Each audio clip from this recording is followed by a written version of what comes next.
أعوذ بالله من الشيطان الرجيم. بسم الله الرحمن الرحيم.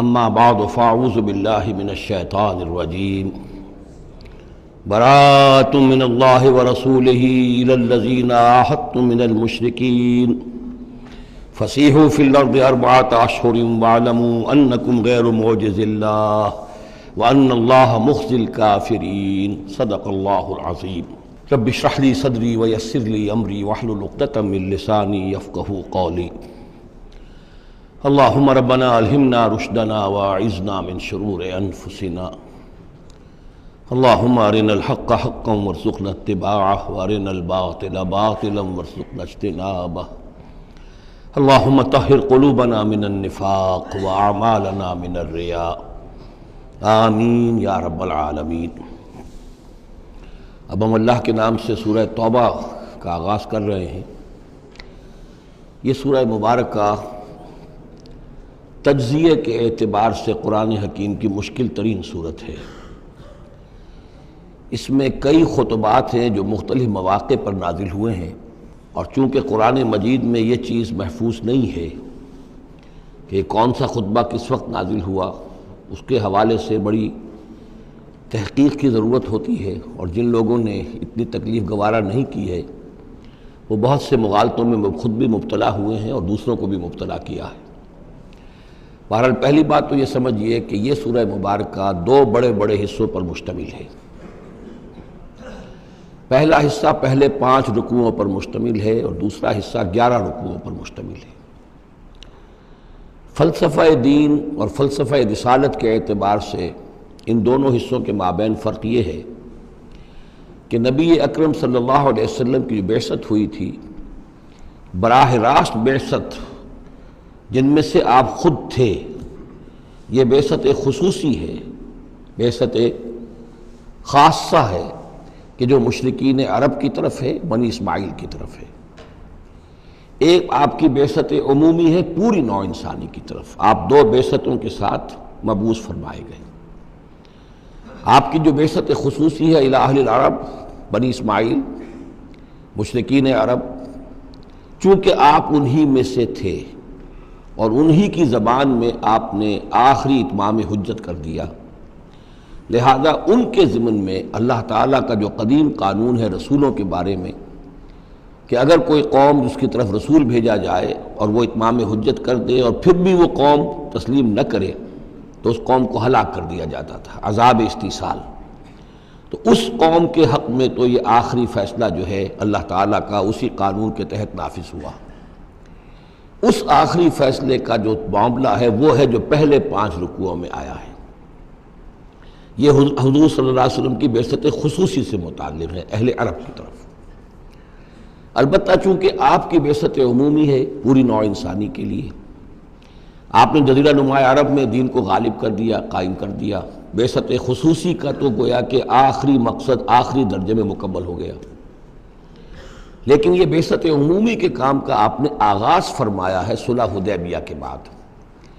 آپ نے 7 ہجری تک کوئی مبلغ، کوئی داعی کہیں باہر نہیں بھیجا، جب تک کہ جزیرہ نما عرب میں اس حد تک کامیابی نہیں ہو گئی کہ قریش نے آپ کو تسلیم کر لیا اور آپ کے ساتھ صلح کی، تو جس کو کہ اللہ تعالیٰ نے انا فتحنا لک فتحا مبینہ قرار دیا ہے، اس وقت تک آپ نے اپنی پوری توجہ، آپ نے پورا وقت، اپنی ساری صلاحیتیں، اپنی قوتیں مرکوز رکھی ہیں جزیرہ نما عرب کے اندر۔ البتہ جب اس حد تک کام پورا ہو گیا سن 7 میں، سن 6 میں صلح حدیبیہ ہوئی ہے، تو اس کے بعد آپ نے نامہ بر بھیجے، اپنے خطوط بھیجے، قیصر کے نام بھیجا، کسریٰ کے نام بھیجا، مقوقس کے نام بھیجا، نجاشی بھی اب جو اس وقت تھا، وہ نجاشی جو ایمان لائے تھے فوت ہو چکے تھے، ان کی تو غائبانہ نماز جنازہ بھی حضور نے پڑھائی تھی۔ اب جو نجاشی تھے وہ مسلمان نہیں تھے، ان کے پاس بھی خط گیا۔ ان خطوط کے نتیجے میں سلطنت روما سے ایک ٹکراؤ شروع ہو گیا۔ غزوہ موتا ہوا اور اس کے بعد غزوہ تبوک۔ یہ جو دو غزوات ہیں ان کا تعلق حضور کی بعثت عمومی سے ہے کہ اب بیرون ملک عرب آپ کی دعوت کا اور آپ کی اقامت دین کی جد و جہد کا دائرہ وسیع ہو رہا ہے۔ تو 11 رکوع اس سورہ مبارکہ کے اس سے بحث کر رہے ہیں، وہ غزوہ تبوک کے گرد ہیں۔ ان میں سے 4 رکوع وہ ہیں کہ جو غزوہ تبوک کے لیے ذہنی تیاری کے لیے، اور اس کے بعد کچھ آیات وہ ہیں کہ جو تبوک جاتے ہوئے اور تبوک سے واپسی پر نازل ہوئیں، اور کچھ حصہ وہ ہے جو تبوک سے واپس آ کر نازل ہوا۔ وہ تو ہیں 11 رکوع جو 6 سے شروع ہو کر 16 تک جائیں گے مسلسل۔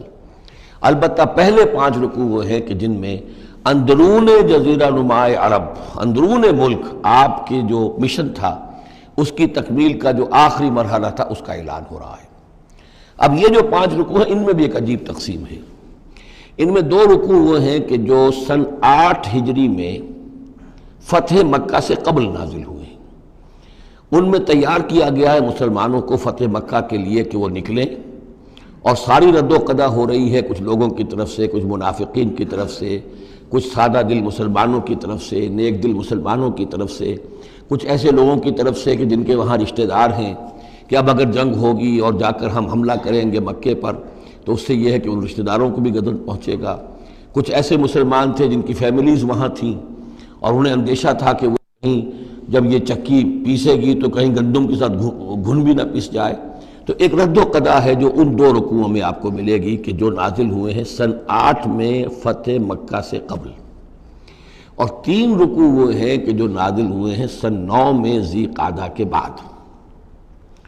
اور یہ جب کہ فتح مکہ ہو چکا، اس سال حضور نے حج نہیں کیا، پھر اگلے سال آپ نے بھی دوبارہ حج نہیں کیا، لیکن آپ نے ایک قافلہ بھیج دیا تھا کہ وہ جائے، اور اس کے امیر کی حیثیت سے حضرت ابوبکر صدیق رضی اللہ تعالیٰ عنہ تھے امیر الحج۔ لیکن جب وہ قافلہ روانہ ہو چکا تھا ذی قعدہ سن 9 میں، تو پھر وہ آیات نازل ہوئیں کہ جو 3 رکوعوں پر مشتمل ہیں، جن میں آخری اعلان کیا گیا ہے کہ اب آئندہ یہاں کوئی عرب، کوئی مشرک حج کے لیے نہیں آئے گا۔ سن 9 کا حج وہ مشترک تھا، اس میں اہل ایمان بھی تھے اور اہل شرک بھی تھے، مشرکین مکہ بھی تھے، ان کو بھی اجازت تھی۔ اور وہاں اعلان کیا گیا کہ آئندہ مشرکین کے ساتھ اللہ کا کوئی معاہدہ نہیں ہے، اور ایک مہلت دی جا رہی ہے اتنے وقت معین کی، اس کے اندر یا تو وہ اسلام لے آئیں اور یا ان کا قتل عام ہو جائے گا۔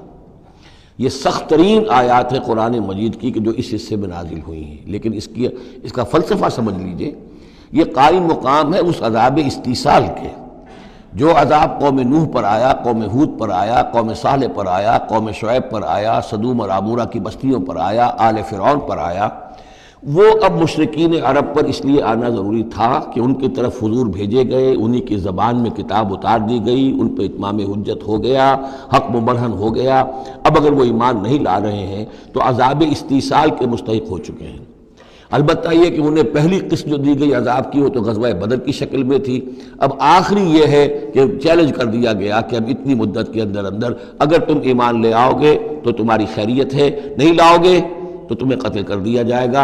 اور اس میں خود بخود امپلائڈ تھی یہ بات کہ اگر تم نہ ایمان لانا چاہو نہ قتل ہونا چاہو تو جزیرہ نما عرب کو خیر بات کہہ کے چلے جاؤ، جہاں سینگ سمائے چلے جاؤ، اب عرب میں نہیں رہ سکتے۔ اس جزیرہ نما عرب کو پاک کر دیا جائے گا شرک سے۔ تو 2 رکوع وہ 3 یہ، اب اس میں ایک اور کمپلیکیشن ہے، یہ 2 رکوع پہلے اور 3 رکوع بعد میں، ترتیب زمانی تو یہ ہے، ان 3 رکوعوں کا ایک رکوع پہلے نکال کے لے آیا گیا ہے۔ جیسے میں نے کہا تھا کہ سورہ انفال میں ایک آیت جو تھی کہ جو بڑی اہم تھی اور جو بڑی یوں سمجھیے کہ ایک حساس مسئلے پر تھی کہ مال غنیمت کا کیا ہوگا، اس کو پہلے لے آئے، حالانکہ اس کا اصل حکم، اس کی اصل بحث جو ہے وہ سورت کے اندر چل رہی ہے، جا کے وسط میں آ رہی ہے۔ اسی طریقے سے قرآن کا اسلوب ہے کہ جو خاص بہت اہم شے تھی، اگرچہ وہ ان 3 رکوعوں سے متعلق ہے جو بعد میں نازل ہوئے ہیں، لیکن ان کو پہلے سب سے پہلے صورت میں رکھ دیا گیا ہے۔ تو گویا کہ پہلے 5 رکوع بھی 3 حصوں میں ہیں۔ پہلا رکوع جو 6 آیات پر مشتمل ہے، یہ وہ 6 آیات ہیں جن کو دے کر حضرت علی کو بھیجا حضور نے صلی اللہ علیہ وسلم، وہاں جا کر حج کے اعلان کرو، اعلان عام کر دو میری طرف سے کہ اب مشرکین کے ساتھ کوئی معاہدے نہیں۔ اس کے بعد وہ 2 رکوع ہیں جو ایک سال پہلے جو ہے نازل ہوئے ہیں فتح مکہ سے قبل. پھر 2 رکوع وہی ہیں کہ جو ان 6 آیات کے تسلسل میں ہیں جو ذی قعدہ سن 9 ہجری میں نازل ہو رہے ہیں. تو یہ 3 حصوں میں پہلے 5 رکوع ہیں، لیکن ان 5 رکوعوں کا تعلق محمد الرسول اللہ صلی اللہ علیہ وسلم کی بعثت خصوصی کا جو تکمیلی مرحلہ ہے در حقیقت اس سے ہے. برات من اللہ ورسولہ، اعلان برات ہے، لا تعلقی کا اعلان ہے اللہ اور اس کے رسول کی طرف سے. الی الذین عاہدتم من المشرکین، ان لوگوں کی جانب جن سے اے مسلمانوں تم نے مشرکوں میں سے معاہدے کیے. اللہ کی طرف سے سارے معاہدے ختم. البتہ یہ بڑا کیٹیگوریکل سٹیٹمنٹ جو آیا ہے، اس کے بعد اس کے اندر تھوڑی تھوڑی وہ جو ہے تفصیل جب آئے گی تو اس میں رعایتیں دی گئی ہیں، لیکن اعلان ایسا ہے. اور اس صورت سے پہلے، یہ واحد صورت ہے قرآن مجید کی جس سے پہلے آیت بسم اللہ نہیں ہوتی، اور اس کا سبب یہ بیان کیا ہے حضرت علی رضی اللہ تعالیٰ عنہ نے کہ یہ صورت تو ننگی تلوار لے کر نازل ہوئی ہے. آیت بسم اللہ میں تو اللہ کے نام ہے الرحمن الرحیم، تو یہ صورت جو ہے یہ تو ننگی تلوار لے کر نازل ہوئی ہے. اہل شرک کے لیے جو اعلان اس میں کیا گیا ہے کہ ان کو قتل کیا جائے گا، قتل عام ہوگا، تو گویا کہ اس کے مضامین جو ہیں اللہ تعالیٰ کی وہ رحمانیت اور رحیمیت کے ساتھ بظاہر ان کی مناسبت نہیں ہے، اس لیے اس صورت سے قبل آیت بسم اللہ نہیں لکھی جاتی. واللہ عالم.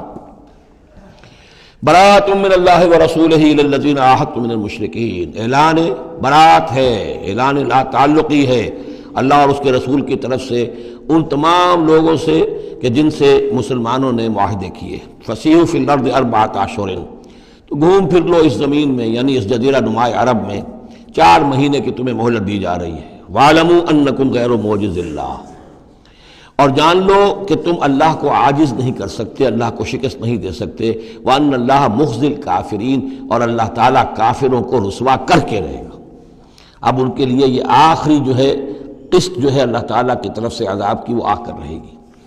یہ جو کیٹیگوریکل سٹیٹمنٹ آیا ہے یہ ان معاہدوں کے ضمن میں تھا کہ جن میں کوئی میعاد معین نہیں تھی، غیر میعادی معاہدے. عام معاہدہ ہے دوستی کا، نو وار پیکٹ ہے، اس کے لیے کوئی ٹائم لمٹ نہیں ہے.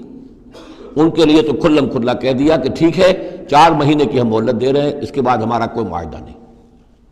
اور یہ بالکل معقول بات ہے، اس لیے کہ ایک ہی دن میں نہیں کیا ہے. وہ بات بھی ہو گئی کہ معاہدہ پہلے جو ہے ان کی طرف پھینک دیا گیا، فَأَنبِذْ عَلَيْهِمْ عَلَىٰ سَوَاءٍ، اعلان کیا جا رہا ہے، اور پھر ایک دن میں اقدام بھی نہیں ہو رہا، 4 مہینے دیے جا رہے ہیں. تو یہ ہے معاملہ ان کا جو معاہدے غیر میعادی تھے جن میں کوئی مدت معین نہیں تھی. وَأَذَانٌ مِّنَ اللَّهِ وَرَسُولِهِ إِلَى النَّاسِ يَوْمَ الْحَجِّ الْأَكْبَرِ، اور اعلان عام ہے اللہ اور اس کے رسول کی طرف سے لوگوں کی جانب حج اکبر کے دن. یوم الحج الاکبر، بڑے حج کے دن. بڑے حج سے مراد حج ہے. یہ ہمارے ہاں جو عام خیال ہے کہ جمعے کو حج ہو تو حج اکبر ہے، یہ بغیر کسی بنیاد کے ہے. اصل میں عمرہ جو ہے وہ حج اصغر ہے، اور جو حج ہے وہ حج اکبر ہے. عمرہ بھی ایک چھوٹا حج ہے، تو وہاں اکبر اور اصغر اس اعتبار سے ہوتے ہیں. تو یوم الحج الاکبر، جب جو حج آ رہا ہے اس دن ان اللہ بریء من المشرکین ورسولہ، اعلان عام. چونکہ حج میں تو تمام اطراف و اکناف جو ہیں جزیرہ نما عرب کے وہاں سے لوگ آئے ہوئے ہیں، تو اعلان عام ہو جائے گا کہ اللہ تعالیٰ بری ہے، الگ ہے، اس کا کوئی معاہدہ مشرکین کے ساتھ نہیں ہے، نہ صرف اللہ بلکہ اس کے رسول بھی. وَإِن تُبْتُمْ فَهُوَ خَيْرٌ لَكُمْ، اور اگر تم باز آ جاؤ، توبہ کر لو تو تمہارے لیے بہتر ہے، اسی میں خیریت ہے. وَإِن تَوَلَّيْتُمْ، اگر تم پیٹھ موڑ لو گے، روگردانی کرو گے، فَاعْلَمُوا أَنَّكُمْ غَيْرُ مُعْجِزِ اللَّهِ، تو سن رکھو تم اللہ کو عاجز نہیں کر سکتے، تم اللہ کو شکست نہیں دے سکتے. وَبَشِّرِ الَّذِينَ كَفَرُوا بِعَذَابٍ أَلِيمٍ، اور ان کافروں کو اے نبی بشارت دے دیجئے دردناک عذاب کی. إِلَّا الَّذِينَ عَاهَدتُّم مِّنَ الْمُشْرِكِينَ، اب یہاں ایک استثناء ہو رہا ہے. یہ ہے جن کے ساتھ میعادی معاہدے تھے، 2 سال کا معاہدہ ہے، 1 سال کا معاہدہ ہے، 6 ماہ کا معاہدہ ہے، اس کو مستثنیٰ رکھا.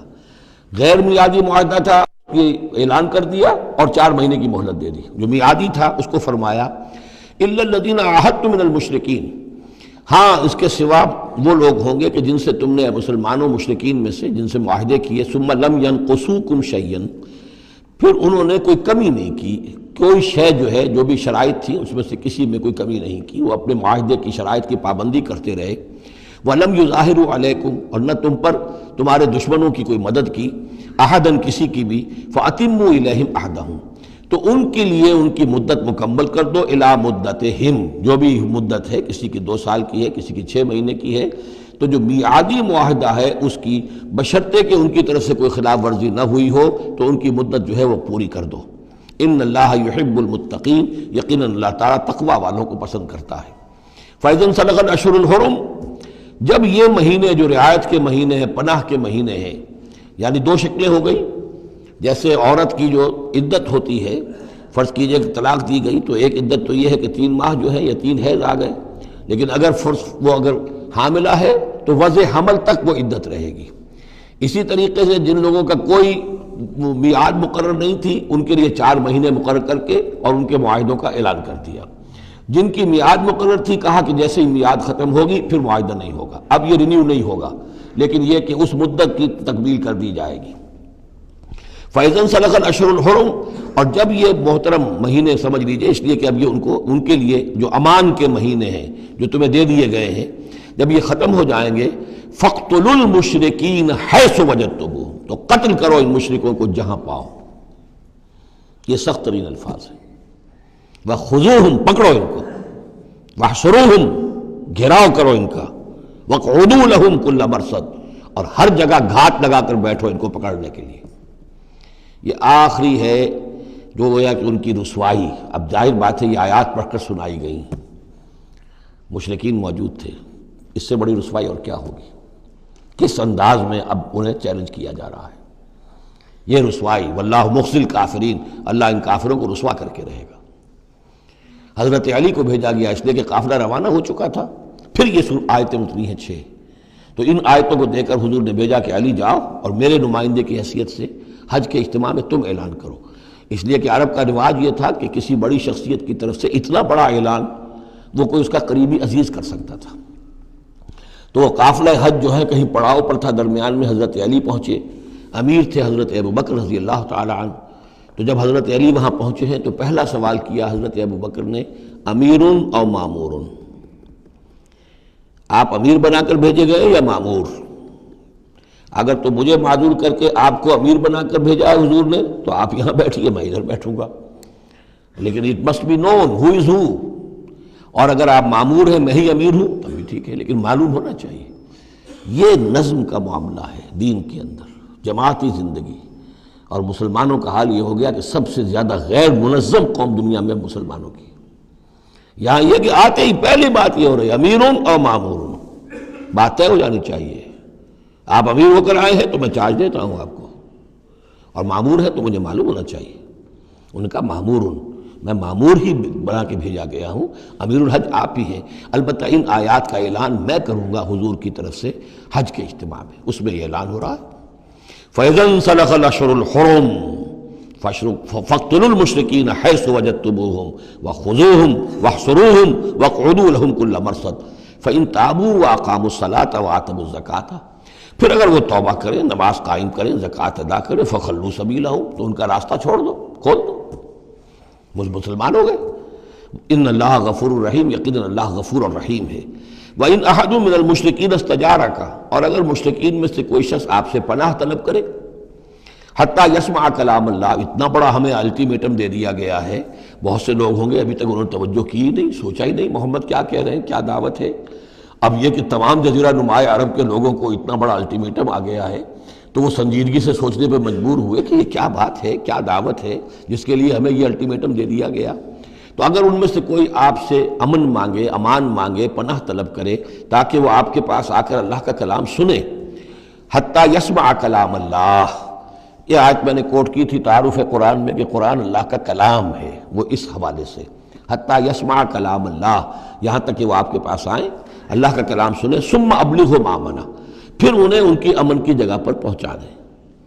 یہ نہ ہو کہ وہیں کہہ گئے اب کرو فیصلہ، اسلام قبول کرتے ہو کہ نہیں کرتے، ورنہ تمہاری گردن اڑاتے ہیں، نہیں، وہ امان لے کر آیا تھا، کلام اللہ سننا چاہتا تھا، اب فیصلہ وہ جو بھی کرے لیکن اس کو جا کر اپنے گھر اس کے امن کی جگہ تک پہنچا دو۔ ثم ابلغہ مامنا ذالک بانہم قوم لا یعلمون، اور یہ اس لیے کہ یہ لوگ ہیں کہ جو علم نہیں رکھتے، انہیں پتہ ہی نہیں ہے، یہ ابھی تک غافل ہی رہے، انہوں نے سنجیدگی سے سوچا ہی نہیں ہے کہ یہ دعوت کیا ہے۔ یہ 6 آیات جو ہیں ان کا سلسلہ اب جڑے گا چوتھے رکوع کے ساتھ جا کر۔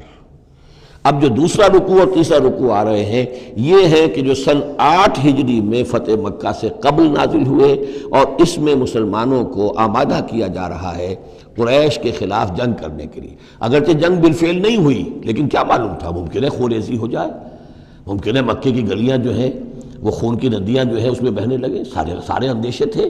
وہ تو جو ہو گیا وہ تو بعد میں معلوم ہوا کہ کیا ہوا ہے، لیکن بہرحال اس میں جو ریلیکٹنس تھی، کچھ لوگوں میں بربنائے منافقت، کچھ لوگوں میں بربنائے شرافت اور ایک سادہ لوحی، کچھ لوگوں میں اس وجہ سے کہ ان کے اعزاء اور اقربا وہاں تھے اور انہیں اندیشہ یہ تھا کہ کہیں وہ گیہوں کے ساتھ وہ گھن بھی نہ پس جائے۔ کیف یکون للمشرکین عہد عند اللہ وعند رسولہ، اصل میں یوں ذہن میں رکھیے کہ جو صلح حدیبیہ ہوئی تھی اس کو خود قریش کے حلیف قبیلے نے توڑ دیا، اور اب حضور صلی اللہ علیہ وسلم سے سیرت میں آپ نے پڑھا ہی ہوگا کہ ابو سفیان جو سردار ہیں مکے کے، وہ آئے ہیں چل کر یہ درخواست لے کر کہ حضور اس صلح کی تجدید کر دیجئے۔ حضور نے تجدید نہیں کی، سفارشیں بھی کروائیں انہوں نے جو بھی کروا سکتے تھے، حضرت علی سے کوشش کی، اپنی بیٹی حضرت ام حبیبہ رضی اللہ تعالی عنہ وہ حضور کی زوجہ محترمہ تھی، وہاں گئے، انہوں نے بھی مطلب یہ کہ کوئی حوصلہ نہ دیا، بلکہ وہاں تو واقعی اور ہو گیا کہ وہ گئے اپنی بیٹی کے ہاں، حضور کا بستر بچھا ہوا تھا، بیٹھنے لگے تو ام حبیبہ رضی اللہ تعالی عنہ نے فرمایا کہ ابا جان ذرا ٹھہریے، وہ چھٹک کر کھڑے رہ گئے تو بستر طے کر دیا، اب بیٹھ جائیے۔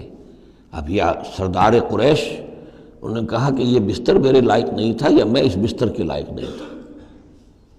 حضرت ام حبیبہ فرماتی ابا جان آپ اس بستر کے لائق نہیں ہیں، یہ نبی کا بستر ہے اور آپ ناپاک ہیں، آپ مشرک ہیں، تو اب کیا کہیں ان سے سفارش کرو میری۔ معلوم ہوا کہ وہ ساری گئے تو تھے اس لیے کہ بیٹی سے سفارش کروا دیں گے تو شاید زبان میں نہ کھل سکی ہو، پر اس وقت ہو سکتا ہے کہ بہت سے لوگوں نے یہ چیمے گوئیاں کی ہو کہ دیکھیے اچھی بات نہیں ہے، صلح اچھی بات ہوتی ہے، اب یہ قریش کا سردار آیا ہے، گڑ گڑا رہا ہے، سفارشیں کروا رہا ہے، تو صلح کر لینی چاہیے، کیوں صلح نہیں کر رہے حضور؟ اس کو پس منظر میں رکھیے، تب یہ آیتیں آپ کی سمجھ میں آئیں گے۔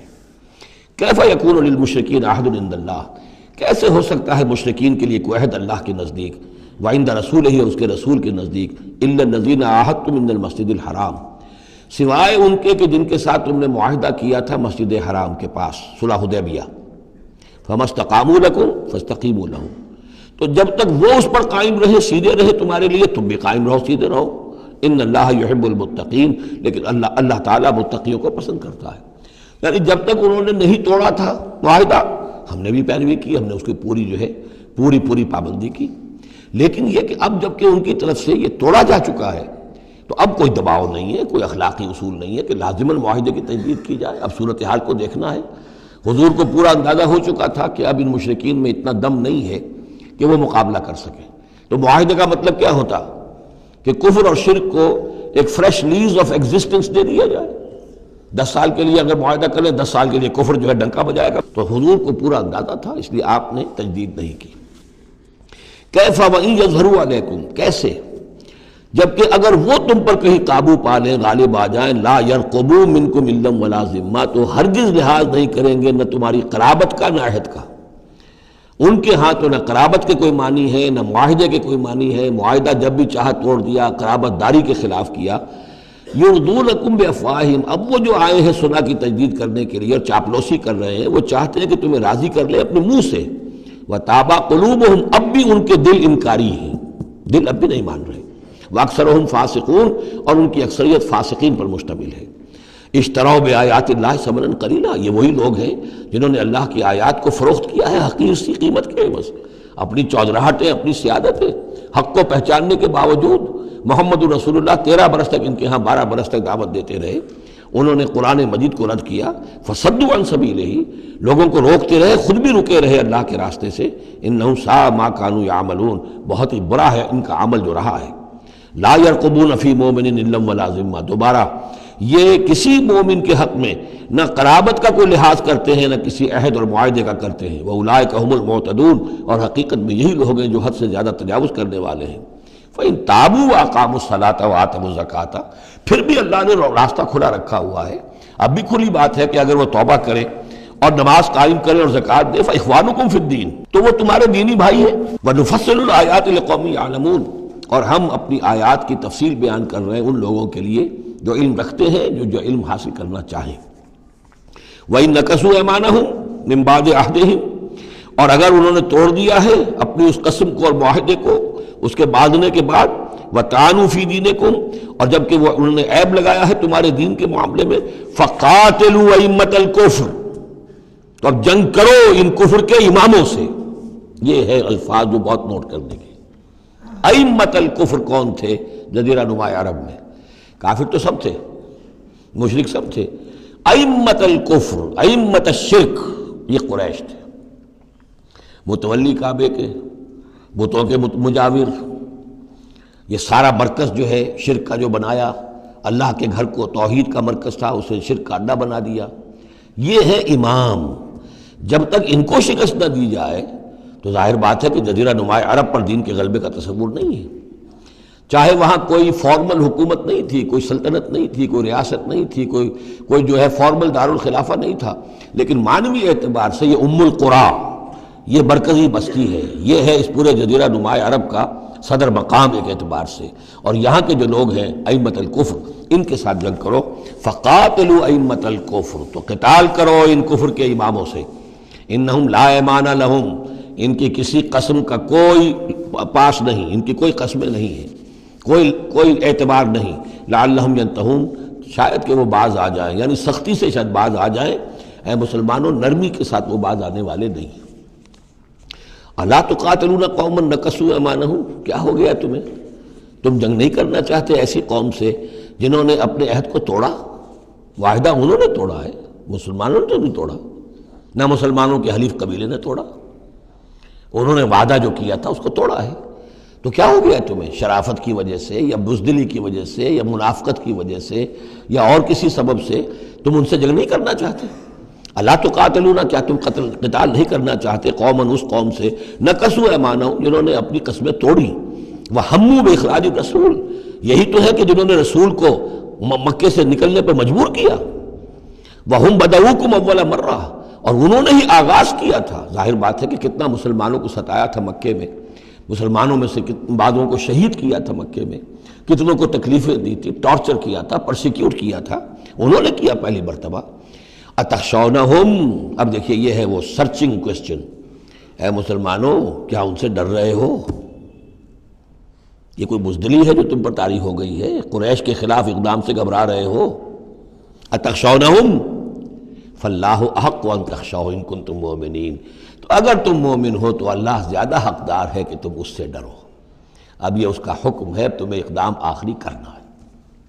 قاتلوہم، کرو جنگ ان سے، یعذبہم اللہ بایدیکم، اللہ تعالی عذاب دے گا انہیں تمہارے ہاتھوں، ویخزہم، اور ان کو رسوا کرے گا، وینصرکم علیہم، اور تمہاری مدد کرے گا ان کے خلاف، ویشف صدور قوم مومنین، اور اہل ایمان کے سینوں کو کی جلن کو دور کر دے گا، ٹھنڈک عطا فرمائے گا۔ یعنی اب بھی مکے میں ایسے لوگ تھے کہ جن پر ٹارچر ہو رہا تھا، وہ جو ضعیف تھے، جو نہیں کر سکتے تھے، سفر نہیں کر سکتے تھے، یا خواتین تھیں، تو ان کے اوپر جو بھی ظلم ہو رہے تھے، تو جب ان لوگوں کی اب درگت بنے گی تو ان کے بھی دلوں کو کچھ ٹھنڈک ملے گی، اور ان کو بھی کچھ نہ کچھ ان کے احساسات جو ہیں اس کے اندر کچھ سکون ہوگا۔ وَيُذْهِبْ غَيْظَ قُلُوبِهِمْ، ان کے دلوں میں جو غصہ بھرا ہوا، غم بھرا ہوا، اللہ تعالیٰ اسے نکالے گا۔ وَيَتُوبُ اللَّهُ عَلَىٰ مَن يَشَاءُ، اور اللہ تعالیٰ توبہ نصیب کر دے گا جس کو چاہے گا توبہ کی توفیق دے دے گا۔ وَاللَّهُ عَلِيمٌ حَكِيمٌ، اور اللہ تعالیٰ علیم اور حکیم ہے۔ اب تیسری مرتبہ وہ آیت آ گئی ہے قرآن میں، ام حسبتم ان تترکوا، ام حسبتم ان تدخلوا الجنة ولما يأتكم مثل الذين خلوا من قبلكم مستهم البأساء والضراء وزلزلوا حتى يقول الرسول والذين معه متى نصر الله الا ان نصر الله قریب۔ اسی طرح پھر یہ آیت ہے 214 سورہ بقرہ کی، 142 سورہ آل عمران کی، ام حسبتم ان تدخلوا الجنة، اب یہ تیسری مرتبہ ام حسبتم ان تترکوا، یہ آیت نمبر 16 ہے، 1 اور 6 کو بھی جمع کریں گے تو 7 بنے گا۔ ام حسبتم ان تترکوا، تم چھوڑ دیے جاؤ گے، ولما یعلم اللہ الذین جاہدوا منکم، ابھی تو اللہ نے دیکھا ہی نہیں کون ہے تم میں سے حقیقتاً جہاد کرنے والے۔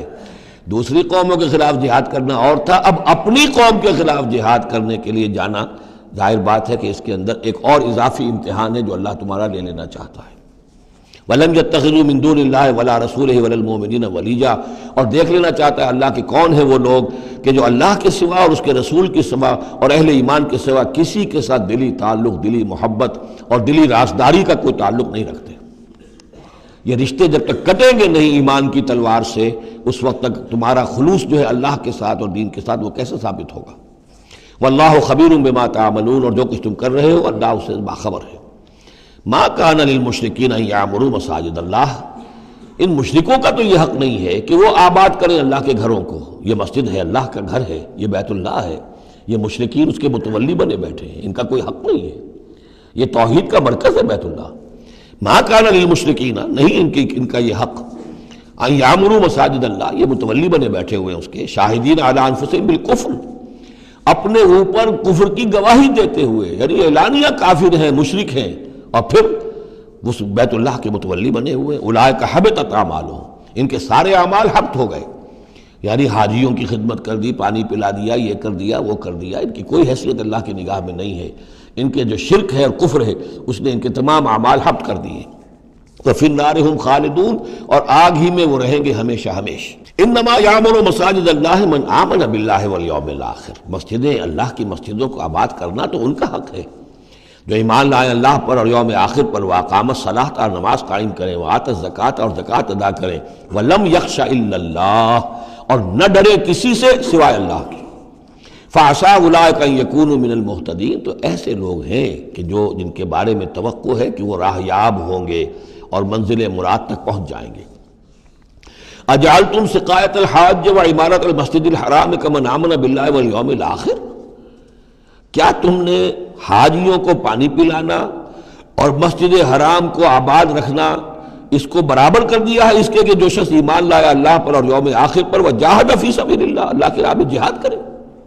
یہ مشرکین مکہ، مشرکین قریش جو کیا کرتے ہیں، ان کا یہی کریڈٹ ان کا کیا ہے کہ جو ہے بیت اللہ کو آباد رکھا ہوا ہے، حاجی آ رہے ہیں تو ان کی خدمت کر رہے ہیں، انہیں دودھ پانی پلا رہے ہیں، تو بس یہ تو کیا یہ چیزیں برابر ہو گئی ان کے کہ جو ایمان لائے اللہ پر اور یوم آخر پر اور جنہوں نے جہاد کیا اللہ کی راہ میں؟ لا یستوون عند اللہ، یہ دونوں برابر نہیں اللہ کے نزدیک۔ واللہ لا یہدی القوم الظالمین، اور اللہ ایسے ظالموں کو ہدایت نہیں دیتا۔ الذین آمنوا وہاجروا وجاہدوا فی سبیل اللہ باموالہم وانفسہم، وہ لوگ جو ایمان لائے، جنہوں نے ہجرت کی پھر جہاد کیا اللہ کی راہ میں اپنے مالوں سے اور اپنی جانوں سے، اعظم درجۃ عند اللہ، ان کا بہت بلند و بالا اور بہت عظیم رتبہ ہے اللہ کے نزدیک۔ وَأُولَٰئِكَ هُمُ الْفَائِزُونَ، اور حقیقت میں وہی ہیں کامیاب ہونے والے۔ يُبَشِّرُهُمْ رَبُّهُمْ بِرَحْمَةٍ مِّنْهُ وَرِضْوَانٍ، انہیں بشارت دیتا ہے ان کا رب اپنی رحمت، خاص اپنے خزانہ فضل سے رحمت کی، وَرِضْوَانٍ، اور رضامندی کی، وَجَنَّاتٍ لَهُمْ فِيهَا نَعِيمٌ مُقِيمٌ، اور ان باغات کی کہ جن کے اندر بہت ہمیشہ رہنے والی نعمتیں ہوں گی، خالدین فیہا ابدا، جن میں وہ رہیں گے ہمیشہ ہمیش۔ ان اللہ عندہ اجر عظیم، یقیناً اللہ تعالیٰ ہی کے پاس بہت بڑا اجر ہے۔ یا ایھا الذین آمنوا لا تتخذوا آباءکم واخوانکم، اب چونکہ کچھ مسلمانوں کو جیسا کہ میں نے عرض کیا یہ ہوگا کہ آخر وہ ہمارے باپ ہیں، وہاں پہ بھائی ہیں، اب یہ جنگ ہوگی، چلیے ابھی تک امید تھی کہ وہ لوگ شاید ایمان لے آئیں تو ہمارے ساتھ ہو جائیں، ابھی تک وہ ایمان نہیں لائے ہیں، اب اگر ادھر سے چڑھائی ہوگی ہمیں جانا پڑے گا، اپنے ہاتھوں جو ہے وہ اپنے رشتہ داروں کو، اپنے بھائی بندوں کو قتل کرنا پڑے گا۔ یہ چیز جو رکاوٹ بن رہی تھی تو ذرا اب اس کے اوپر ایک ضرب لگ رہی ہے ان دو آیتوں میں، اور قرآن مجید کی اہم ترین آیتوں میں سے اگلی آیت ہے جو آئے گی اس کے بعد، آیت نمبر 24۔ یا ایھا الذین آمنوا لا تتخذوا آباءکم واخوانکم اولیاء، اے اہل ایمان اپنے باپوں اور بھائیوں کو اپنے ولی اور دوست اور حمایتی مت سمجھو، مت بناؤ۔ ان استحبوا الکفر علی الایمان، اگر انہوں نے ایمان کے مقابلے میں کفر کو پسند کیا ہے، اگر اب بھی تمہارے دل میں ان کے لیے محبت ہے اور تمہارے دل میں وہ تعلق جو ہے موجود ہے، تو اس کا مطلب یہ ہے کہ پھر ایمان کے ساتھ رشتہ تمہارا مضبوط نہیں ہے، اللہ کے لیے غیرت نہیں ہے، دین کے لیے، توحید کے لیے غیرت نہیں ہے۔ یا ایھا الذین آمنوا لا تتخذوا آباءکم واخوانکم اولیاء ان استحبوا الکفر علی الایمان ومن یتولہم منکم، تو جو کوئی بھی ان کے ساتھ وہ ولایت کا تعلق رکھے گا، دوستی اور جو پشت پناہی کا، وہ فاولئک ھم الظالمون، تو خود وہ بھی پھر ظالموں میں شریک ہو جائیں گے۔ اب وہ آیت آ رہی ہے، خاصی طویل آیت ہے اور یہ بہت ہی اہم آیت ہے۔ قل، اے نبی ان سے کہہ دیجئے، ان کان آباؤکم وابناؤکم واخوانکم وازواجکم وعشیرتکم واموال اقترفتموها وتجارۃ تخشون کسادها ومساکن ترضونها احب الیکم من اللہ ورسولہ وجہاد فی سبیلہ فتربصوا حتی یاتی اللہ بامرہ واللہ لا یہدی القوم الفاسقین۔ اے نبی ان سے کہہ دیجئے، اگر ہو تمہیں تمہارے باپ اور تمہارے بیٹے اور تمہارے بھائی اور تمہاری بیویاں یا بیویوں کے لیے شوہر اور تمہاری برادری رشتہ دار، اور وہ مال جو تم نے بہت محنت سے کمائے ہیں، جمع کیے ہیں، وہ تجارت جس کے مندے کا تمہیں خطرہ رہتا ہے، ڈرتے رہتے ہو، اور وہ حویلیاں اور وہ محل جو تم نے بنائے ہیں تمہیں بہت پسند ہیں، مساکن ترضونہا، اگر یہ 8 چیزیں محبوب تر ہیں، احب الیکم، ان 8 کی محبت زیادہ ہے تمہارے دلوں میں، من اللہ ورسولہ وجہاد فی سبیلہ، اللہ کی محبت، رسول کی محبت، اللہ کی راہ میں جہاد کی محبت، اگر یہ 3 محبتیں کم ہیں، وہ زیادہ ہیں، فتربصوا، تو جاؤ انتظار کرو، دفع ہو جاؤ، فتربصوا، جاؤ انتظار کرو، حتی یاتی اللہ بامرہ، یہاں تک کہ اللہ اپنا فیصلہ سنا دے، واللہ لا یہدی القوم الفاسقین، اللہ ایسے فاسقوں کو راہیاب نہیں کرتا۔ بہت سخت آیت ہے، بہت اہم آیت ہے، بڑی کیٹیگوریکل ہے۔ ہر شخص اپنے باطن میں ایک ترازو نصب کرے، اپنے باطن میں، کسی اور کو نہ ناپیے تولیے، یہ اپنے آپ کو تولیے۔ بل الانسان علی نفسہ بصیرہ، انسان اپنے آپ سے خوب واقف ہے۔ ایک میں ڈالیے پلڑے کے اندر یہ 8 محبتیں، باپوں کی محبت، بیٹوں کی، بھائیوں کی، بیویوں کی یا شوہروں کی، اسپاؤسز کی، یا اس کے بعد رشتہ داروں کی، اور 3 شکلیں ہیں مال کی، وہ مال جو جمع کیا ہے، اور وہ تجارت جو بڑی محنت سے جمائی ہے، اس کا مندے کا اندیشہ رہتا ہے، اور وہ گھر بنائے ہیں، محل بنائے ہیں، کوٹھیاں بنائی ہیں، ولاز بنائے ہیں، بڑے ان کو سجایا ہے، ڈیکوریٹ کیا ہے۔ اگر ان 8 چیزوں کی محبت تمہارے دل میں زیادہ ہے، اللہ کی محبت، اس کے رسول کی محبت، اللہ کی راہ میں جہاد کی محبت سے، یہاں یہ تیسری چیز ہے کانکریٹ۔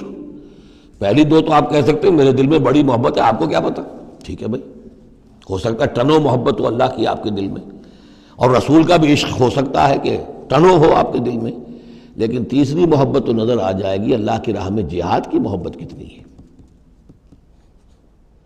اگر یہ 3 محبتیں ہلکی ہیں، وہ پڑنا بھاری ہے، فتربصوا حتی یاتی اللہ بامرہ، تو جاؤ انتظار کرو یہاں تک کہ اللہ اپنا فیصلہ سنا دے، اور اللہ ایسے فاسقوں کو، ایسے ناہنجاروں کو، ایسے سرکشوں کو اللہ تعالیٰ ہدایت نہیں دیتا۔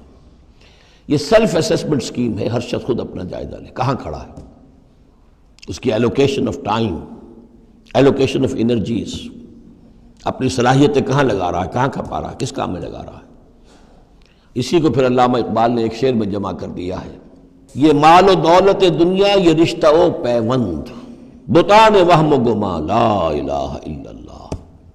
مال و دولت دنیا کی 3 شکلیں، دولت جیسے بھی ہو، ایسٹس ہوں، بینک بیلنس ہو، سٹاکس ہوں، جو بھی ہو، یہ مال و دولت دنیا۔ نمبر 2 جائیداد ہے، نمبر 3 بزنس ہے یا کیریئر ہے، پروفیشن ہے، اور رشتہ و پیوند جو سب سے قریبی ہو سکتے ہیں، باپ، بیٹا، بھائی اور اسپاؤس، اور جو بھی اور رشتہ دار ہیں۔ یہ مال و دولت دنیا، یہ رشتہ و پیوند، بتان وہم و گما، یہ صرف بت ہیں، ہمارے اپنے وہم کے، توہم کے، ان کی کوئی حقیقت نہیں ہے۔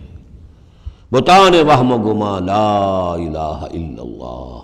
اگر لا الہ الا اللہ کی شمشیر سے ان بتوں کو آپ توڑ نہیں دیں گے، اور جب تک ٹھیک ہے، حق ہے ان کا، بیوی کا حق ہے، اولاد کا حق ہے، ان لنفسک علیک حقا، لیکن وہ تابع رہے، ان 3 چیزوں کے تابع رہے، تب تک ٹھیک ہے۔ اور اگر ان 3 چیزوں سے وہ اوپر چلا گیا، کوئی بھی ایک بھی، تو بس وہ توحید ختم ہے، اب وہ شرک ہے۔ لقد نصرکم اللہ فی مواطن کثیرۃ ویوم حنین، اور اے مسلمانوں تمہاری اللہ نے مدد کی بہت سے مواقع پر، اور خاص طور پر یوم حنین۔ اب ظاہر بات ہے کہ یہ حصہ وہ ہے جو نازل ہو رہا ہے، جو کہ ہم کون سے رکوع میں پہنچ گئے؟ چوتھے رکوع میں پہنچ گئے. تو چوتھا اور پانچواں پھر وہ ہے جو ذی قعدہ سن 9 میں نازل ہو رہا ہے. تیسرا رکوع جہاں ختم ہوا وہ 2 رکوع ختم ہو گئے کہ جو قریش پر حملے کے ضمن میں اور مکے کی طرف اقدام کے ضمن میں جو رد و قدع ہو رہی تھی، اور وہ فتح مکہ سے پہلے نازل ہوئے سن 8 ہجری میں، رمضان سے قبل. اب یہ پھر وہی سلسلہ جڑ گیا جو 6 آیتیں ہم پہلے پڑھ آئے ہیں ذی قعدہ سن 9 ہجری میں جو نازل ہوئی اسی کے ساتھ. اب ظاہر بات ہے کہ اس وقت جو ہے غزوہ حنین بھی ہو چکا تھا. لقد نصرکم اللہ فی مواطن کثیرۃ، اللہ نے تمہاری مدد کی ہے مسلمانوں بہت سے مواقع پر. ویوم حنین، حنین کے دن بھی کی. اذ اعجبتکم کثرتکم، جب کہ تمہیں اپنی کثرت پر ناز ہو گیا تھا.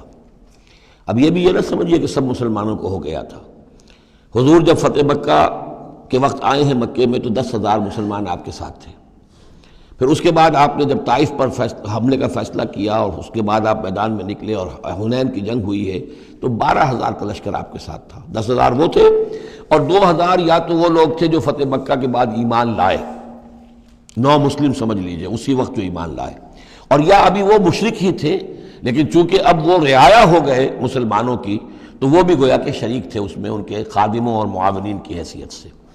12,000 کا یہ لشکر جب گزر رہا تھا ایک وادی سے، اور اس وادی کے دونوں طرف پہاڑیاں تھیں، تو جو تیر انداز تھے اور وہ بہت ہی نشانے والے لوگ تھے تو انہوں نے مورچے بنا رکھے تھے پہاڑیوں کے اوپر، ان کے اوپر سے تیروں کی بوچھاڑ آئی ہے. تو یہ نشیب میں ہے، وادی میں ہے، اوپر سے بیراج آ رہا ہے، اس کے نتیجے میں بھگدڑ مچ گئی. بعض روایات میں تو آتا ہے کہ حضور کے ساتھ صرف 30-40 آدمی رہ گئے. علامہ شبلی نے یہی لکھا ہے 30-40 آدمی رہ گئے. لیکن سید سلیمان ندوی نے پھر اپنے استاد سے اختلاف کرتے ہوئے اسی میں سیرت النبی میں نوٹ دیا کہ نہیں 300-400 آدمی رہ گئے تھے. لیکن 300-400 آدمی بھی رہ جائیں 12,000 میں سے تو بھگدڑ بہت بڑی.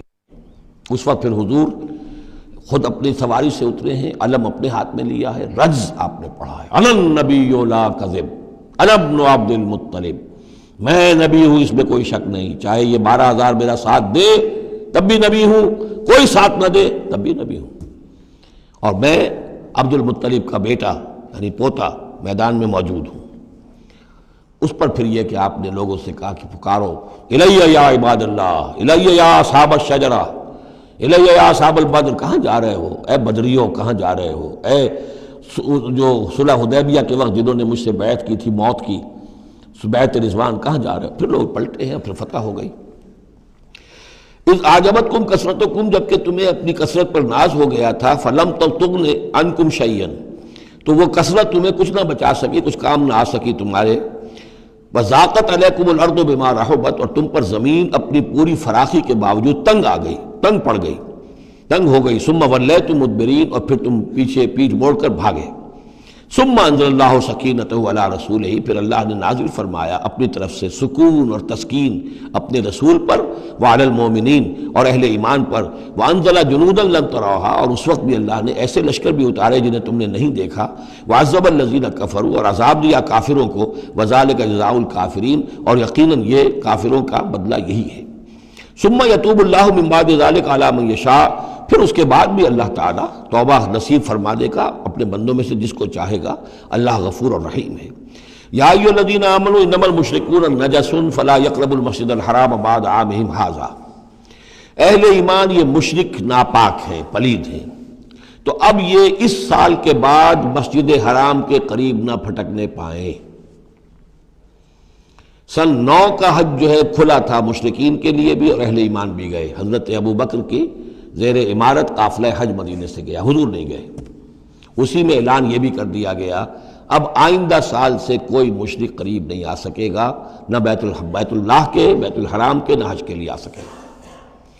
لا یقرب المسجد الحرام بعد عامہم ھذا، اس سال کے بعد اب وہ قریب نہ پھٹکے مسجد حرام کے. وَإِنْ خِفْتُمْ عِلَّةً، اب اندازہ ہوا ہوگا کہ یہ تو آتے تھے لوگ تو ہماری آمدنی ہوتی تھی، حاجی آتے تھے، قربانیاں کرتے تھے، کچھ اور نظریں چڑھاتے تھے، چڑھاوے چڑھاتے تھے تو ہماری آمدنی ہوتی تھی. وَإِنْ خِفْتُمْ عِلَّةً، اگر تمہیں فقر کا اندیشہ ہو فَسَوْفَ يُغْنِيكُمُ اللَّهُ مِنْ فَضْلِهِ، تو عنقریب اللہ تعالیٰ تمہیں غنی کر دے گا اپنے فضل سے انشاء، اگر وہ چاہے گا. ان اللہ علیم الحکیم، یعنی اتنی آئیں گی غنیمتیں تمہارے پاس کہ تم سے سنبھالی نہیں جائیں گی. حضور کے انتقال کے بعد چند سال کے اندر اندر سلطنت فارس اور سلطنت روما اور وہاں سے جو سیلاب آیا ہے مال غنیمت کا، تو حضور نے تو یہی فرمایا تھا کہ اے مسلمانوں، اس دنیا سے جاتے ہوئے آپ نے فرمایا تھا کہ مجھے تم پر فقر کا اندیشہ نہیں ہے، مجھے تو اندیشہ اب یہ ہے کہ تم پر دولت کے انبار آ جائیں گے تمہارے قدموں میں، اور پھر تم اس دولت کی وجہ سے ایک دوسرے کی گردنیں مارو گے۔ ان اللہ علیم الحکیم قاتل الذین لا یؤمنون باللہ ولا بالیوم الآخر ولا یحرمون ما حرم اللہ ورسولہ ولا یدینون دین الحق من الذین اوتوا الکتاب حتی یعطوا الجزیۃ عن ید وہم صاغرون۔ یہ آیت بھی فلسفہ دین کے اعتبار سے بہت اہم ہے۔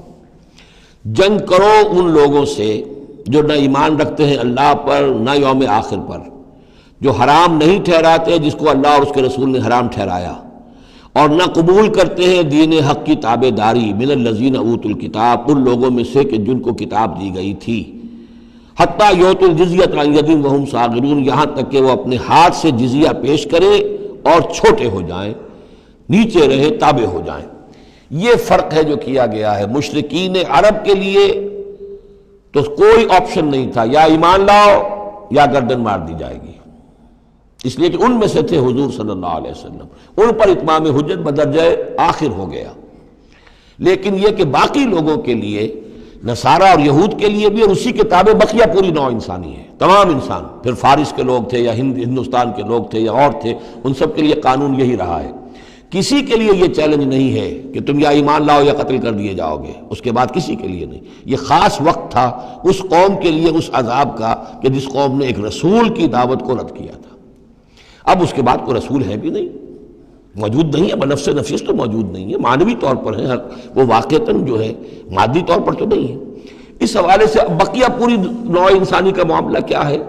ان کے سامنے یہ ہے کہ قتال ان سے بھی کیا جائے گا، جنگ ان سے بھی کی جائے گی، یہاں تک کہ وہ تابع ہو جائیں، اللہ کے دین کی بالادستی کو قبول کر لیں، لیکن اس کے نیچے وہ یہودی رہیں، وہ مجوسی رہیں، وہ ہندو رہیں، وہ سکھ رہیں، وہ پارسی رہیں، وہ جو بھی چاہے رہیں، انڈیویجول کو کسی کو اسلام لانے پہ مجبور نہیں کیا جائے گا، اور یہ نہیں ہوگا کہ گردن اڑا دی جائے گی یا اسلام لاؤ۔ وہ معاملہ تھا مشرکین عرب کے لیے۔ یہ جو زمین و آسمان کا فرق، اس کو اچھی طرح سمجھ لیجئے۔ یہی وجہ ہے کہ پھر جب دور صحابہ میں اور دور خلافت راشدہ میں فوجیں نکلی ہیں صحابہ کی، تو 3 آپشنز دیتے تھے وہ۔ ایمان لے آؤ، تم ہمارے برابر کے ہو جاؤ گے، تمہارے حقوق ہمارے حقوق برابر، ہم یہ بھی نہیں کہیں گے ہم سینئر ہیں تم جونیئر ہو، تمہارے حق کم ہو، برابر، بالکل برابر۔ اگر ایمان نہیں لاتے، تابع داری اختیار کرو، جزیہ دو، اور اسلامی ریاست کی بالادستی قبول کرو، پھر تم یہودی رہو، مجوسی رہو، عیسائی رہو، نصرانی رہو، جو چاہو رہو، ہندو رہو، بدھ مت کے رہو، جو چاہو رہو۔ اگر یہ بھی نہیں گوارا، گویا کہ تم باطل کے نظام کو قائم رکھنا چاہتے ہو، تو پھر تیسرا آلٹرنیٹو، تلوار آئے گی میرے اور ہمارے تمہارے درمیان فیصلہ کرے گی، آ جاؤ میدان جنگ میں۔ 3 آپشنز ان کے لیے، مشرکین عرب کے لیے بھی 3 آپشن بن گئے تھے 2 ہی، یا ایمان لاؤ یا قتل کر دیے جاؤ گے۔ تیسرا آپشن یہ تھا کہ جزیرہ نما عرب چھوڑ کر جہاں چاہو بھاگ جاؤ، یہاں نہیں رہ سکتے اب۔ لیکن یہ اس میں امپلائڈ تھا نہیں، کلیئر نہیں تھا، اسپیلٹ آؤٹ نہیں تھا، لیکن ان کے لیے یہ دوسرا آپشن تھا۔ قاتل الذین لا یؤمنون باللہ، قتال کرو ان سے جو ایمان نہیں رکھتے اللہ پر نہ یوم آخر پر، ولا یحرمون ما حرم اللہ ورسولہ، نہ حرام ٹھہراتے ہیں اور سمجھتے ہیں ان چیزوں کو جو اللہ اور اس کے رسول نے حرام کی ہیں، ولا یدینون دین الحق، اور نہ دین حق کو قبول کرنے کے لیے اور اس کی تابعداری کرنے کے لیے تیار ہیں، من الذین اوتوا الکتاب، اہل کتاب میں سے، ان سے بھی جنگ کرو، حتی یعطوا الجزیۃ عن ید، یہاں تک کہ وہ دے جزیہ ہاتھ سے، وہم صاغرون، اور چھوٹے ہو کر رہے، اسلام کی بالادستی قبول کریں۔ وقالت الیہود عزیر ابن اللہ، اور یہودیوں نے یہ اعتقاد گھڑ لیا تھا کہ عزیر اللہ کے بیٹے ہیں۔ وقالت النصارى المسیح ابن اللہ، اور نصارہ نے یہ عقیدہ گھڑ لیا کہ مسیح اللہ کے بیٹے ہیں۔ ذالک قولہم بافواہہم، یہ ان کی منہ سے باتیں ہیں جو نکلی ہیں، ان کی کوئی حقیقت نہیں ہے۔ یظاہرون قول الذین کفروا من قبل، یہ ریس کر رہے ہیں، نقل کر رہے ہیں ان لوگوں کی باتوں کی کہ جو ان سے پہلے جنہوں نے کفر کیا تھا۔ یہ میں اشارہ کر چکا تھا کہ متھرائزم یہ ایک مذہب تھا پرانا، اور خاص طور پر مصر اس کا بہت بڑا مرکز تھا۔ تو جب یہ سینٹ پال نے جب تبلیغ شروع کی ہے عیسائیت کی، اور وہ وہاں سے پھر بات جو ہے آگے بڑھی ہے، اور جینٹائلز کے اندر بھی تبلیغ اس نے شروع کی، تو اس نے پھر اپنے مذہب میں ایسے اعتقادات شامل کر لیے کہ یہ جو دوسرے مذہب کے لوگ ہیں وہ آسانی سے ہمارے اس مذہب میں عیسائیت میں آ جائیں۔ تو جو تثلیث مصر میں پہلے سے موجود تھی اسی تثلیث کے نام بدل دیے۔ مصر میں تثلیث تھی God the father, Horus the son of God, and Isis the god mother. تو اللہ خدا اور ایک خدا کی ماں وہ جو آئسس دیوی یعنی اور خدا کا بیٹا، تو اللہ اور عیسیٰ اور مریم، یہ پہلی تثلیث تھی ابتدائی کی جو بنی ہے۔ God the father, Horus the son of God and Isis the god mother. تو انہوں نے ان کی نقالی کی ہے، اس نقالی میں انہوں نے یہ تثلیث ایجاد کر دی ہے۔ قاتلہم اللہ انا یوفکون، اللہ تعالیٰ انہیں قتل کرے، ہلاک کرے، یہ کہاں سے بچلائے گئے ہیں۔ اتخذوا احبارہم ورہبانہم اربابا من دون اللہ، دوسری جو سب سے بڑی گمراہی ہوئی عیسائیوں میں وہ یہ ہے کہ انہوں نے اپنے احبار اور رہبان کو بھی رب بنا لیا اللہ کے سوا۔ اب یہ جو ہے اس پر اعتراض کیا تھا، اعتراض نہیں سوال کیا تھا حضرت عدی ابن حاتم نے، جو مشہور ہیں حاتم طائی، بہت بڑے جو سخی تھے، وہ تو خیر فوت ہو چکے تھے حضور کی بعثت سے قبل، اور وہ عیسائی تھے۔ ان کے بیٹے تھے یہ عدی ابن حاتم، یہ ایمان لے آئے، لیکن ایک روز انہوں نے حضور سے پھر یہ کہا کہ حضور یہ بات کچھ سمجھ میں نہیں آئی، قرآن کہتا ہے کہ ہم نے بحیثیت عیسائی اپنے احبار اور رہبان کو اپنا خدا بنا لیا، ارباب بنا لیا، تو ایسی بات تو نہیں ہے، تو اس کا مفہوم کیا ہے؟ تو آپ نے فرمایا کیا یہ صحیح نہیں ہے کہ جس شے کو وہ حلال کہہ دے تم حلال مان لیتے ہو، جس شے کو وہ حرام کہہ دے تم حرام مان لیتے ہو؟ کہ جی یہ تو ہے، تو یہی تو خدا بنا مان لینا ہے۔ یعنی قانون سازی کا حق اللہ کو حاصل ہے، یہاں پوپ صاحب کو پورا اختیار ہے، جو چاہے فیصلہ کر دے۔ تو 2000 سال تک تو حضرت مسیح کو سولی دینے کا الزام یہودیوں پر رہا، اب آ کر اچانک انہوں نے ایک ڈیکری، ایک فرمان کے ذریعے سے بری کر دیا، تاریخ کو بدل دیں، حرام کو حلال کر دیں، حلال کو حرام کر دیں۔ یہی ہمارے ہاں بھی ایک پوپ ہوتے ہیں، یہ جو ہمارے یہاں اسماعیلی ہیں، ان کا جو امام حاضر ہے وہ معصوم ہے، اور وہ جس چیز کو چاہے حلال کر دے، جس چیز کو چاہے حرام کر دے۔ انہوں نے بھی شریعت ساقط کی ہوئی ہے، اسماعیلیوں پر شریعت نہیں ہے۔ ایک اسماعیلی وہ ہیں جو ہنزا وغیرہ میں رہتے ہیں، ان کے ہاں شریعت ہے، یہ پرانے اسماعیلی ہیں کہ جو باہر سے آ کر یہاں پر آباد ہوئے تھے۔ ایک یہ گجرات کے علاقے میں آ کر جب اسماعیلیوں نے اپنی تبلیغ کی ہے تو انہوں نے وہی کیا جو سینٹ پال نے کیا تھا، شریعت ساقط کر دی۔ اور جو ہندوؤں کا عقیدہ تھا اس کے اندر 9 اوتار تھے، 9 اوتار آ چکے ہیں دنیا میں اللہ کے، ان کا کہ حضرت علی 10ویں اوتار ہیں، دشم اوتار، وہ دشم اوتار ان کے عقیدے میں شامل ہو گیا، اور جو ان کا امام حاضر ہے اسے پورا اختیار حاصل ہے، شریعت کی جس چیز کو چاہے منسوخ کر دے، جو چیز چاہے حرام قرار دے دے، جو چیز چاہے حلال قرار دے دے، یہ ہے دین۔ تو اتخذوا احبارہم ورہبانہم، تو یہ تو گویا کہ خدا ہی بنا لیا، یہ اختیار تو خدا ہی ہے۔ اربابا من دون اللہ، انہوں نے اللہ کے سوا ان کو بھی رب بنا لیا ہے۔ والمسیح ابن مریم، اور مسیح ابن مریم کو تو پوچھتے ہیں۔ وما امروا الا لیعبدوا الہا واحدا، انہیں نہیں حکم دیا گیا تھا مگر اس بات کا کہ وہ پوجے صرف ایک الہ کو، لا الہ الا ہوا، نہیں ہے کوئی معبود اس کے سوا، سبحانہ عما یشرکون، وہ پاک ہے اس سے کہ جو شرک یہ کر رہے ہیں۔ یریدون ان یطفئوا نور اللہ بافواہہم، یہ چاہتے ہیں کہ اللہ کے نور کو بجھا دیں اپنے منہ کی پھونکوں سے۔ وَيَأْبَى اللَّهُ إِلَّا يُتِمَّ نُورَهُ وَلَوْ كَرِهَ الْكَافِرُونَ، اور اللہ کو ہرگز منظور نہیں ہے مگر یہ کہ وہ اپنے نور کا اتمام فرما کر رہے، چاہے یہ کافروں کو کتنا ہی ناگوار ہو۔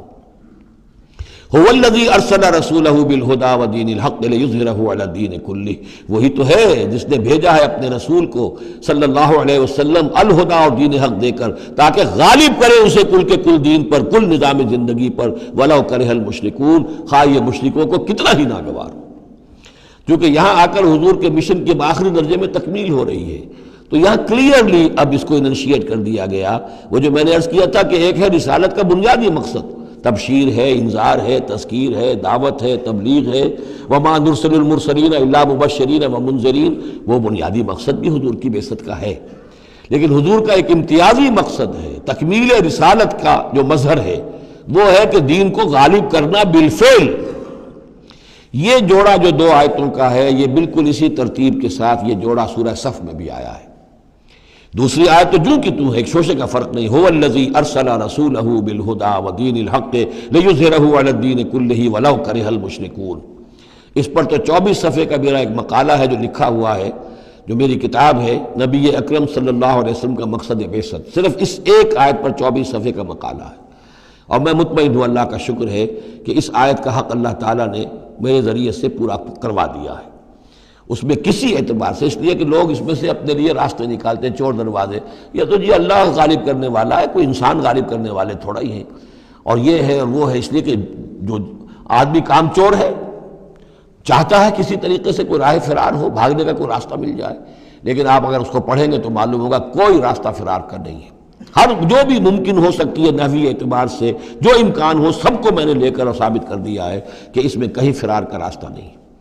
البتہ پہلی آیت میں تھوڑا سا فرق ہے، وہ آیت جو ہے وہاں ہے یریدون لیطفئوا، یہاں ہے ان یطفئوا، بس اتنا فرق ہے۔ بافواہہم یریدون لیطفئوا نور اللہ بافواہہم، یریدون ان یطفئوا نور اللہ بافواہہم، وہاں ہے واللہ متم نورہ ولو کرہ الکافرون، یہاں ہے ویابی اللہ الا یتم نورہ ولو کرہ الکافرون۔ یہ تو چاہتے ہیں کہ اپنے منہ کی پھونکوں سے، جس کو کہ پھر مولانا ظفر علی خان نے خوب اس کی تعبیر کی ہے، نور خدا ہے کفر کی حرکت پہ خندہ زن، پھونکوں سے یہ چراغ بجھایا نہ جائے گا۔ تو یہ جو چاہتے ہیں کہ اپنی منہ کی پھونکوں سے، اور اس میں ایک طرح کا طنز ہے، یہودی چونکہ سامنے آ کر مقابلہ نہیں کر رہے تھے تو یہ ایسے تھا کہ منہ کی پھونکوں سے بجھانا چاہ رہے ہیں، صرف سازشیں ہیں ان کی، اور جو بھی یہ کر رہے ہیں کبھی سامنے آ کر انہوں نے جنگ نہیں کی۔ یریدون ان یطفئوا نور اللہ بافواہہم واللہ متم ویابی اللہ الا یتم نورہ ولو کرہ الکافرون هو الذی ارسل رسولہ بالہدی ودین الحق لیظہرہ علی الدین کلہ ولو کرہ المشرکون۔ یا ایھا الذین آمنوا ان کثیرا من الاحبار والرہبان لَيَأْكُلُونَ أَمْوَالَ النَّاسِ بِالْبَاطِلِ وَيَصُدُّونَ عَنْ سَبِيلِ اللَّهِ وَالَّذِينَ يَكْنِزُونَ الذَّهَبَ وَالْفِضَّةَ وَلَا يُنْفِقُونَهَا فِي سَبِيلِ اللَّهِ فَبَشِّرْهُم بِعَذَابٍ أَلِيمٍ۔ یہ آیت بھی بہت اہم ہے، اس لیے کہ جو مسلمان امتوں کے اندر علماء اور احبار اور صوفیاء، یا آپ ایک لفظ استعمال کریں مذہبی پیشوا، جو بھی ایک طبقہ بن جاتا ہے، اگر ان میں دنیا کی محبت اور مال کی محبت آ جائے، ایک عام کاروباری آدمی ہے، دنیا کا کاروبار کرتا ہے، اب ظاہر بات ہے حلال ذریعے سے کما رہا ہے، اچھا کھائے اچھا پہنے، ٹھیک ہے، کوئی جائیداد بھی بناتا ہے، کوئی حرام کام نہیں ہے، اس کی اولاد کو منتقل ہو جائے گی، لیکن یہ کہ جو شخص دین کی خدمت میں لگا ہوا ہے، اب اسے فرض کیجئے کوئی ہدیہ دے رہا ہے، کوئی اس کو اگر فرض کیجئے تحفہ دے رہا ہے یا کسی طریقے سے، تو دین کے لیے دے رہا ہے۔ اگر یہ لوگ بھی اپنے پاس دولت جمع کریں، اگر یہ اپنی جائیدادیں بنائیں، تو یہ بدترین انسان ہے آسمان کی چھت کے نیچے کے۔ یہ سمجھ لیجیے اچھی بات، عام آدمی کے لیے قانون اور ہوگا۔ اس حدیث کو ذہن میں لے آئیے، حضور نے فرمایا یوشک ان یاتی علی الناس زمان، مجھے اندیشہ ہے لوگوں پر ایک وقت ایسا آ جائے گا، کیسا آ جائے گا؟ لا یبقی من الاسلام الا اسمہ، اسلام میں سے اس کے نام کے سوا کچھ نہیں بچے گا۔ ولا یبقی من القرآن الا رسمہ، قرآن میں سے اس کے رسم الخط کے سوا کچھ نہیں بچے گا۔ مساجدہم عامرۃ، ان کی مسجدیں آباد بہت ہوں گی، شاندار ہوں گی، وہی خراب من الہدیٰ، ہدایت سے خالی ہوں گی۔ وعلماؤہم شر الناس تحت ادیم السماء، اور ان کے علماء آسمان کی چھت کے نیچے کے بدترین انسان ہوں گے۔ من عندہم تخرج الفتنۃ وفیہم تعود، انہی میں سے فتنہ برآمد ہوگا، انہی میں گھس جائے گا۔ تو یا ایھا الذین آمنوا، اہل ایمان، ان کثیر من الاحبار والرہبان، یقیناً بہت سے علماء اور درویش، لَيَأْكُلُونَ أَمْوَالَ النَّاسِ بِالْبَاطِلِ، وہ لوگوں کے مال ہڑپ کرتے ہیں باطل طریقے سے، وَيَصُدُّونَ عَنْ سَبِيلِ اللَّهِ، اور وہ روکتے ہیں لوگوں کو اللہ کے راستے سے، والذین، اور کوئی نئی دعوت اٹھی ہے، کوئی اللہ کا بندہ جو ہے لوگوں کو دین کی طرف بلا رہا ہے، یہ اپنی مسندیں جب خطرے میں دیکھتے ہیں تو نہیں چاہیں گے کہ ہمارے عقیدت مند جو ہے وہ کسی بھی ایسی دعوت کی طرف رخ کریں اور متوجہ ہو جائیں۔ ان کی جائیدادیں بن رہی ہیں، بڑے بڑے ایسٹس بنا رہے ہیں، جب مرتے ہیں تو چھوڑ کر جائیدادیں جاتے ہیں، ان کی اولادوں کے پھر آپس میں مقدمے ہوتے ہیں، جھگڑے ہوتے ہیں۔ فرمایا والذین یکنزون الذھب والفضۃ، اور وہ لوگ کہ جو دفینے بناتے ہیں، جمع کرتے ہیں اپنے پاس سونا اور چاندی، ولا ينفقونها فی سبیل اللہ، اور وہ خرچ نہیں کرتے اس کو اللہ کی راہ میں، فبشرہم بعذاب علیم، تو ان کو بشارت دے دیجیے عذاب علیم کی، دردناک عذاب کی۔ یوم یحمى علیہا فی نار جہنم، جس دن کے ان کو تپایا جائے گا ان چیزوں کو جہنم کی آگ میں، فتقوا بہا جباہہم، اور اسی سونے اور چاندی کو تپا تپا کر اس سے پھر داغے جائیں گے ان کے ماتھے بھی، وجنوبہم اور ان کے پہلو بھی، وظہورہم اور ان کی پیٹھیں بھی، ھذا ما کنزتم لانفسکم یہ ہے جو تم نے کنز کیا تھا اپنے لیے، جو دولت جمع کی تھی، جو خزانے بنائے تھے، فذوقوا ما کنتم تکنزون تو اب مزہ چکھو اس کا جو تم نے کنز بنایا تھا۔ اس آیت کے بارے میں بعض باتیں اور بھی ہیں، انشاءاللہ وہ پھر اگلے نشست میں بیان کروں گا۔ بارک اللہ لی ولکم فی القرآن العظیم ونفعنی وإیاکم بالآیات والذکر الحکیم۔